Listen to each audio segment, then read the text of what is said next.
ouvrage que j'avais beaucoup aimé, hein, c'est d'être Théo et mais alors, bon, moi j'ai longuement hésité ce soir, soit à vous présenter justement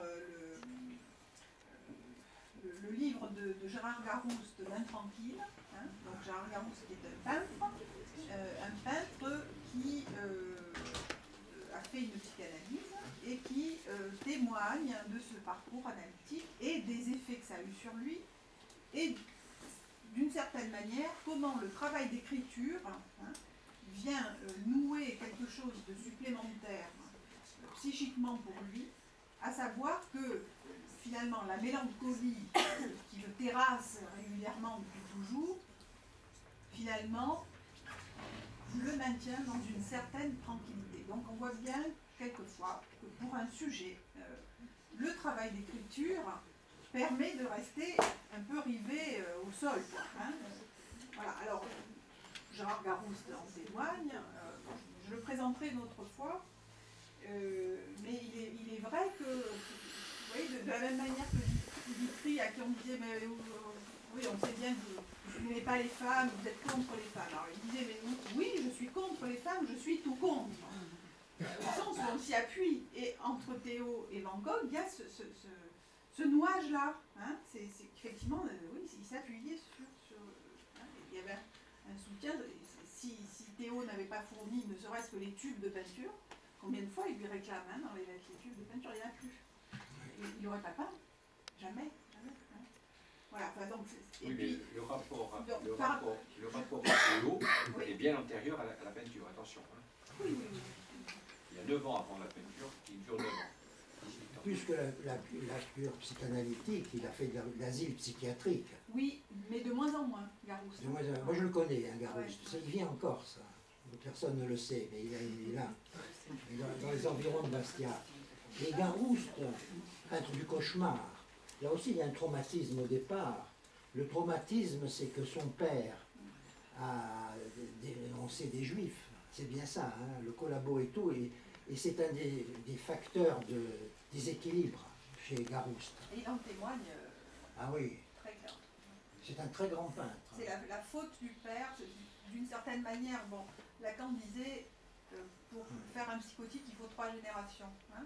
Ouais. Dans les familles, par exemple, nos collègues de psy de Bordeaux disent combien il y a toujours des effets dans les familles qui ont fonctionné avec l'esclavage.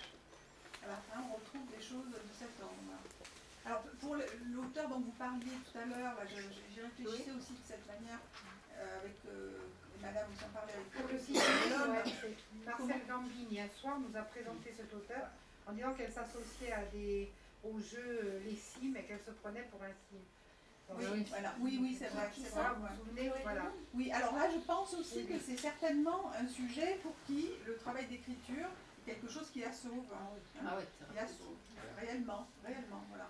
Et peut-être que actuellement, il y a certains auteurs qui peuvent prendre la parole comme ça. On est peut-être dans un temps où l'intime intéresse l'autre. Alors évidemment, avec l'outrance qu'on peut avoir au niveau des médias actuellement, hein, où l'intime est dévoilé de manière tout à fait obscène, avec la télé-réalité, etc. Hein, il y a cette outrance-là, mais du coup peut-être qu'au niveau de la littérature, par la création littéraire, par la création artistique, il y a cette possibilité-là. Hein.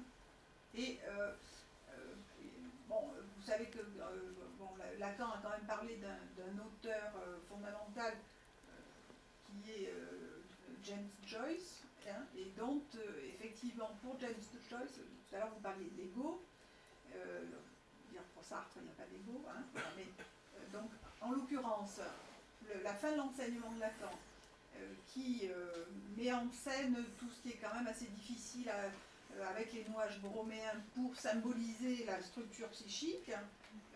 Concernant Joyce, il dit que le travail d'écriture, donc avec les nuages broméens, vous savez, il y a trois cercles, hein, et il faut un 4e pour nouer. Et si vous dénouez un des 4, n'importe lequel, tout se dénoue.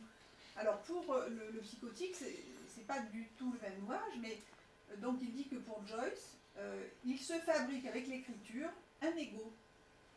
Et cet ego fait une petite attelle qui fait que ça tient. Voilà, donc ça nous donne quand même une indication très précieuse de ce qui est possible, et de ce qui est possible pour les gens qui travaillent dans ce domaine, mais bon, donc tout ce qui est du domaine de l'art est très précieux pour se sentir mieux, quoi. Il n'y a pas que la psy. Bon, alors du coup, j'ai pas choisi Garouste, Marie-France, j'ai choisi Zweig, mon amour éternel. Et donc, je voulais vous parler du monde d'hier. Donc, je voulais vous en parler d'une